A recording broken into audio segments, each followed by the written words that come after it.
ಓಂ ನಮೋ ನಾರಾಯಣ. ಓಂ ನಮೋ ನಾರಾಯಣ. ಈಗ ನಮ್ಮ ರಾಜ್ಯದ,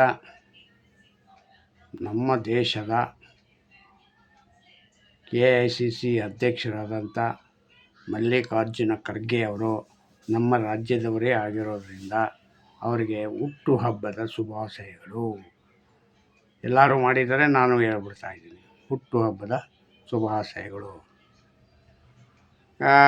ಕಾರಣ ಏನಪ್ಪ ಅಂದರೆ, ಹುಟ್ಟುಹಬ್ಬದ ಶುಭಾಶಯದಂದು ಒಂದೇ ಒಂದು ವಿಷಯನೀಗ ನೀವು ಚರ್ಚೆ ಮಾಡಲಿಲ್ಲ ಅನ್ನೋದನ್ನು ನಾನು ಮತ್ತೆ ಕೇಳೋಣ ಅಂತ ಒಂದು ಆಸೆ ಆಗಿದೆ. ಮಿಸ್ಟರ್ ಮಲ್ಲಿಕಾರ್ಜುನ್ ಖರ್ಗೆ ಅವರೇ, ನೀವು AICC ಅಧ್ಯಕ್ಷರಾಗಿದ್ದೀರಾ. ನಿಮ್ಮ ಕಾಂಗ್ರೆಸ್ ಪಕ್ಷದ ಧುರೀಣರಾದ ರಾಹುಲ್ ಗಾಂಧಿಯವರಿಗೆ ಮದುವೆ ಆಗಿದೆಯಾ ಇಲ್ವಾ? ಯಾವಾಗ ಆಗಿದೆ? ಮಕ್ಕಳು ಎಷ್ಟು ಜನ ಇದ್ದಾರೆ? ಯಾಕೆ ನೀವು ಇಲ್ಲಿವರೆಗೂ ಹೇಳಿಲ್ಲ? ನಿಮ್ಮ ಮಗ ಮೋದಿಯವ್ರದ್ದು ಕತೆ ಎಲ್ಲ ಕೇಳ್ತಾರೆ, ಆದರೆ ನೀವು ಕೇಳ್ತೀರ ಅವಾಗವಾಗ ಮೋದಿಗೆ ಏನಕ್ಕೆ ಹೋಯ್ತೀರ ಹೊರದೇಶಕ್ಕೆ, ಹಂಗೆ ಹಿಂಗೆ ಅಂತೆಲ್ಲ ಕೇಳ್ತೀರ ಅಪ್ಪ ಮಕ್ಕಳು ಇಬ್ಬರೂ. ಆದರೆ ಇಬ್ಬರೂ ಅಪ್ಪ ಮಕ್ಕಳು ನಿಮ್ಮದೇ ಆದ ಅಧ್ಯಕ್ಷ ಧುರೀಣ ರಾಹುಲ್ ಗಾಂಧಿ ಬಗ್ಗೆ ಇವತ್ತವರೆಗೂ ನೀವು ಪ್ರಶ್ನೆ ಮಾಡಲೇ ಇಲ್ಲ. ಯಾಕೆ ಮಾಡಿಲ್ಲ? ಯಾಕೆ? ಆದರೆ ಬೇರೆಯವ್ರ ವಿಷಯ ಎಲ್ಲ ಜಾಲಾಡ್ಬೋದು, ನಿಮ್ಮ ಮನೆಯವ್ರ ವಿಷಯ ಮಾತ್ರ ಜಾಲಾಡ್ಬಾರ್ದ? ಹೆಂಗೆ ಇದು ವಿಷಯ? ಪ್ರಿಯಾಂಕಾ ಖರ್ಗೆ ಅವರೇ, ನಿಮ್ಮ ಮಾಜಿ ಅಧ್ಯಕ್ಷರು, AICC ಅಧ್ಯಕ್ಷರಾದ ಮಾಜಿ ಅಧ್ಯಕ್ಷರು ಮದುವೆ ಆಗಿದೆಯಾ ಇಲ್ಲ ಎಷ್ಟು ಮಕ್ಕಳಾಗಿದ್ದಾವೆ? ಅಧಿಕೃತನ ಅನಧಿಕೃತನ? ಇದು ಯಾವಾಗ ನೀವು ತಿಳಿಸ್ತೀರಾ ಮಿಸ್ಟರ್ ಮಲ್ಲಿಕಾರ್ಜುನ್ ಖರ್ಗೆ ಮತ್ತು ಮರಿ ಖರ್ಗೆ ಅಂದರೆ ಪ್ರಿಯಾಂಕಾ ಖರ್ಗೆ ಅವರು ದೇಶದಲ್ಲಿರ್ತಕ್ಕಂಥ ಎಲ್ಲ ವಿಷಯನೂ ಹೇಳ್ತಾ ಇದ್ದಾರೆ. ಆದರೆ ನೀವು RSS ಮಂತ್ರಿ ಅಲ್ವಾ? RSS ಮಂತ್ರಿ ಅಂದರೆ ಏನು? ಅಷ್ಟು 140 ಕೋಟಿ ಜನ ಹಿಂದೂಗಳಿರುವಾಗ ಅವ್ರನ್ನೇ 140 ಕೋಟಿ ಜನನೇ ಪ್ರಶ್ನೆ ಮಾಡ್ತೀರಾ. ಆದರೆ ನಿಮ್ಮ ಒಬ್ಬ ರಾಹುಲ್ ಗಾಂಧಿನಿಗೆ ಪ್ರಶ್ನೆ ಮಾಡೋಕ್ಕೆ ಯೋಗ್ಯತೆ ಇಲ್ವಾ? ಇಲ್ಲ, ಆಗೋದಿಲ್ವಾ? ಏನು ರೀ ಪ್ರಿಯಾಂಕ್ ಖರ್ಗೆ ಅವರೇ, ಒಂದು ಸತಿ ಇದನ್ನು ಮಾಡಿ. ಎಲ್ಲ ಇದರಲ್ಲೂ ಫೋಟೋಗಳು ಮತ್ತು ಇವ್ರದ್ದೆಲ್ಲ ಹಿಸ್ಟ್ರಿನೇ ಬಿಡುಗಡೆ ಮಾಡ್ತಾಯಿದ್ದಾರೆ ಎಲ್ಲ ಯಾರ್ಯಾರು. ಈಗ ಯಾವುದೋ ಫ್ಯಾಮಿಲಿ ಫೋಟೋ ಒಂದು ರಿಲೀವ್ ಮಾಡವ್ರೆ, ಆದರೆ ಅವಳು ಕ್ರಿಶ್ಚಿಯನೋ ಮುಸ್ಲಿಮೋ ಹಿಂದೂನೋ ಯಾರು ಅಂತ ಗೊತ್ತಿಲ್ಲ. ಆದರೆ ಮಗು ಒಂದೈತೆ ಪಕ್ಕದಲ್ಲಿ. ನೀವು ನೋಡಿದ್ದೀರಾ ಈಗ ಪ್ರಿಯಾಂಕ್ ಖರ್ಗೆ ಅವರೇ? ನೋಡಿ, ಒಂದು ಸ್ವಲ್ಪ ನೋಡ್ಬಿಟ್ಟು ಅಬ್ಸರ್ವೇಷನ್ ಹಾಕಿ ಕೇಳಿ ಒಂದು ಸತಿ, ಯಾವುದು ನೀವು ಮದುವೆ ಆಗಿದ್ದೀರಾ ಇಲ್ವೋ ಅಂತ. ಅಲ್ಲ, ಮದುವೆ ಆಗಿದೆ ಅಂತ ಹೇಳ್ಕೊಳಕ್ಕೆ ನಾಚಿಕೆ ಏನಿದೆ? ಯಾವ ಜಾತಿನಾದರೂ ಮದುವೆ ಆಗ್ಬೋದಲ್ವ? ಯಾವ ಧರ್ಮದವ್ರನ್ನಾದರೂ ಮದುವೆ ಆಗ್ಬೋದು. ಅದೇನು ಮುಚ್ಚುಮರೆಯ ವಿಷಯ ಏನಲ್ಲ. ಯಾಕಾದ್ರೆ ಅಂತ ಯಾರೂ ನಿಮ್ಮನ್ನು ಪ್ರಶ್ನೆ ಮಾಡೋ ಜನ ಇಲ್ಲ. ಆದರೂ ಯಾಕೆ ನೀವು ಮುಚ್ಚಿಟ್ಟಿದ್ದೀರಾ ಮಿಸ್ಟರ್ ರಾಹುಲ್ ಗಾಂಧಿ ಅವರೇ? ಮತ್ತು ಈಗ ನಮ್ಮ ರಾಜ್ಯದ ಸಚಿವ ಸಂಪುಟ ವಿಸ್ತರಣೆ ಮಾಡಬೇಕು. ಯಾವಾಗ ಮಾಡ್ತೀರಾ? ಏನು ಎತ್ತ? ಅದನ್ನು ಯಾವಾಗ ರಿವೀಲ್ ಮಾಡ್ತೀರಾ? ಹೇಳಿ. ರಾಜ್ಯದಲ್ಲಿ ನಮ್ಮ DK ಶಿವಕುಮಾರ್ ಅವರು ನಮ್ಮ ರಾಜ್ಯದ ಮುಖ್ಯಮಂತ್ರಿಯಾಗಿದ್ದಾರೆ. ಕರ್ನಾಟಕ ರಾಜ್ಯದ ಮುಖ್ಯಮಂತ್ರಿ DK ಶಿವಕುಮಾರ್ ಅವರು ನಿನ್ನೆ ಚೆನ್ನಮ್ಮನ ಅಂತ್ಯಕ್ರಿಯೆ ಸಂಸ್ಕಾರಕ್ಕೆ ಹೋಗಿದ್ದರು. ಭಾಳ ಚೆನ್ನಾಗಿ ನೆರವೇರಿಸ್ಕೊಟ್ಟಿದ್ದಾರೆ. ಅವರಿಗೆ ಸರ್ಕಾರ ಸಕಲ ಗೌರವಗಳನ್ನು ಅರ್ಪಿಸಿದ್ದಾರೆ. ಅದು ನಮಗೆ ತುಂಬ ಖುಷಿಯಾಯಿತು.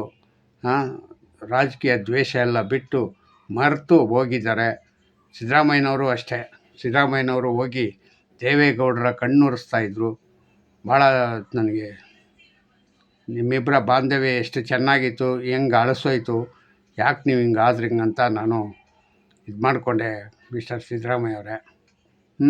ಮುಂದಿನ ದಿನಗಳಲ್ಲಿ ನಿಜವಾಗಿ ನಮ್ಮ ರಾಜ್ಯದ ಕಾಂಗ್ರೆಸ್ ಆಗಲಿ BJP ಆಗಲಿ ಎಲ್ಲ ಪಕ್ಷ ಭೇದ ಮರೆತು ನೀವು ಓಡಾಡೋದು ನೋಡಿದ್ರೆ, ಎಲ್ಲ ಕಾರ್ಯಕ್ರಮಗಳಲ್ಲೂ ಒಬ್ರಿಗೊಬ್ರು ವಿಶ್ವಾಸಪೂರ್ವವಾಗಿ ಇರೋದು ನೋಡಿದ್ರೆ ತುಂಬ ಖುಷಿಯಾಗುತ್ತೆ. ನೀವು ಸದಾ ಹಿಂಗೆ ಇರಿ, ಯಾವಾಗೂ ಎಲ್ಲರಿಗೂ ಒಳ್ಳೆಯದನ್ನು ಬಯಸ್ತಾ ಇದ್ದೀರ ಅಂತ ನಾವು ಅಂದ್ಕೋತೀವಿ.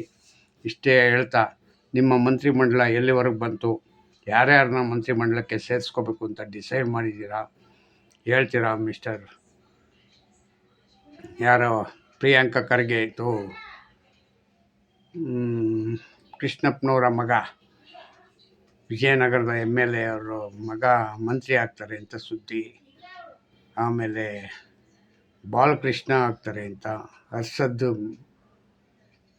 ಶಿವಾಜಿನಗರದ MLA ಆಗ್ತಾರೆ ಅಂತ, ಶರತ್ ಬಚ್ಚೇಗೌಡ ಆಗ್ತಾರೆ ಅಂತ, ಮತ್ತು ಯಾರು ಇಕ್ಬಾಲ್ ಆಗ್ತಾರೆ ಅಂತ, ಮತ್ತು ಕೆಲವರು ಏನೋರು ಇನ್ನು ಹೀಗೆ ಸುಮಾರು ಎಲ್ಲ ಹೊಸ ಹುಡುಗರುಗಳನ್ನ ಹೇಳ್ತಾ ಇದ್ದೀರಾ. ನೀವು ನಿಮ್ಮ ಸಚಿವ ಸಂಪುಟದಲ್ಲಿ ಇಷ್ಟು ಹೊಸಬರನ್ನ ಸೇರಿಸೋದ್ರಿಂದ ಮುಂದೆ 15-16 ಜನ ಹೊಸಬರೇ ಆದರೆ ತುಂಬ ಒಳ್ಳೆಯದು. ಮುಂದಿನ ಪೀಳಿಗೆಗೆ ಒಂಚೂರು ಅನುಕೂಲ ಆಗುತ್ತೆ. ಈಗ ಏನು ರೀ ಹಳೆಯವರು ಎಲ್ಲರೂ 60, 70, 70, 80, 90 ವರ್ಷ ಆದ್ರೂ ಇನ್ನೂ ನಂಗೆ ಮಂತ್ರಿ ಪದವಿ ಬೇಕು ಅಂತಾರೆ. ನಿಜವಾಗೂ ಅವ್ರಿಗೆ ಈ ಸತಿ ಎಲ್ಲರಿಗೂ ಗೇಟ್ ಪಾಸ್ ಕೊಟ್ಟರೆ ತುಂಬ ಒಳ್ಳೆಯದು. ಗೇಟ್ ಪಾಸ್ ಕೊಟ್ಟು ಹೊಸ ಮುಖಗಳಿಗೆ, ಹೊಸ ಹುಡುಗರುಗಳಿಗೆ, ಹುರುಪಿನಿಂದ ಕೆಲಸ ಮಾಡೋರಿಗೆ ಕೊಟ್ಟರೆ ತುಂಬ ಒಳ್ಳೆಯದು ಅಂತ ಹೇಳ್ತಾ, ಇಷ್ಟು ಸಮಯ ನೀವು ತಗೊಂಡು, ಯಾರು DK ಶಿವಕುಮಾರ್ ಅವರೇ, ಇಷ್ಟು ಸಮಯ ತಗೊಂಡು ನೀವು ಮಾಡ್ತಾಯಿದ್ದೀರ ಹಂಗಂತಂದರೆ ನನಗೆ ಒಂಥರ ಖುಷಿನೂ ಆಗುತ್ತೆ, ಮತ್ತು ಒಂಚೂರು ಬೇಸರನೂ ಆಗುತ್ತೆ. ಯಾಕೆ ಜಲ್ದಿ ಮಾಡ್ತಾಯಿಲ್ಲ ಅಂತ ಬೇಸರ ಆಗ್ತಾಯಿದೆ. ಈಗಾಗಲೇ 1.5 ತಿಂಗಳಾಗೋಯ್ತು, ನೀವೇ ಮುಖ್ಯಮಂತ್ರಿ ಆಗಿಬಿಟ್ರಿ. ನಿಮ್ಮ ಕ್ಯಾಬಿನೆಟ್ಟಲ್ಲಿ ಯಾರೂ ಇಲ್ಲ, ಇರೋರು 13 ಜನ. 13 ಜನದಲ್ಲಿ ಯಾರು ಸರಿಯಾಗಿ ಕೆಲಸ ಮಾಡದಿದ್ದವ್ರನ್ನೇ ಮತ್ತೆ ಕೊಟ್ಟಿದ್ದೀರಾ ಅಂತಾಯಿತು. ಎಲ್ಲ ಉಂಡಾಡಿ ಗುಂಡನ್ಗಳು. ಯಾರು ಇವ್ರನ್ನೊಬ್ಬರು ಬಿಟ್ಟರೆ, ಕೃಷ್ಣ ಬೈರೇಗೌಡರನ್ನ ಬಿಟ್ಟರೆ ಇನ್ನೆಲ್ಲರಿಗೂ ಕೊಟ್ಟಿರೋದು ಎಂಥವ್ರನ್ನ ಏನಕ್ಕೂ ಕೆಲಸಕ್ಕೆ ಬರ್ತಾಯಿದ್ದ ಕೆಲಸಗಳನ್ನೇ. ಅವ್ರು ಯಾರೋ ಇವರು ಅವರು ನಿನ್ನೆ ಒಂದು ಹೊಸ್ದಾಗಿ ಕಂಡ್ರೆ ಯಾರು ಅಂದರೆ UT ಖಾದರ್ ಅವರು ಕೆಲಸ ಮಾಡ್ತಾರೆ ಅಂತ ಎಲ್ಲೋ ಒಂಚೂರು ಗುರುತಿಸ್ಕೊಂಡ್ರು ಅಂತ ಅಂದ್ಕೋತೀನಿ. ಅವ್ರು ಬಿಟ್ಟರೆ ಭೈರತಿ ಸುರೇಶ್ ಅವರು ಮತ್ತು ರಾಮಲಿಂಗಾರೆಡ್ಡಿ ಅವರು ತುಂಬ ಹಳೆ ನಾಯಕರು ಅಂದರೆ ಬೆಂಗಳೂರಿಗೇ ಅವರು 6 ಸತಿನೋ 7 ಸತಿನೋ ಗೆದ್ದಿದ್ದಾರೆ. ಆದರೆ ಗೆದ್ದಿದ್ರೆ ಪ್ರಯೋಜನ ಏನು ಗುರುವೇ? ಗೆದ್ದಿರೋದು ಯಾವುದೂ ಲೆಕ್ಕಕ್ಕಿಲ್ಲ. ನೀವು ಸಾರ್ವಜನಿಕವಾಗಿ ಕೆಲಸ ಮಾಡೋದು ಲೆಕ್ಕ. ಅರ್ಥ ಆಯ್ತಾ? ಸಾರ್ವಜನಿಕವಾಗಿ ಕೆಲಸ ಮಾಡಬೇಕು, ಒಳ್ಳೆ ಸುದ್ದಿನಲ್ಲಿರಬೇಕು.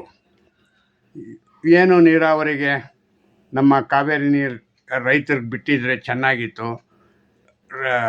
ಕಾವೇರಿ ನದಿಯಿಂದ ನೀರಿಗೆ ಯಾರಿಗೂ ಬಿಡಲ್ಲ ಹಂಗಂತ ಹೇಳಿದ್ದೀರ. ಯಾಕೆಂದರೆ ಬರಗಾಲ ಬರ್ತಾಯಿದೆ, ಅದಕ್ಕಾಗಿ ಅಡ್ವಾನ್ಸ್ ಆಗಿ ಇದು ಮಾಡ್ತೀವಿ. ಆದರೆ ತಮಿಳ್ನಾಡಿಗೆ ಮಾತ್ರ ಬಿಡ್ತೀರಾ ಅಲ್ವಾ ಮಿಸ್ಟರ್ ರಾಮಲಿಂಗಾರೆಡ್ಡಿ ಅವರೇ?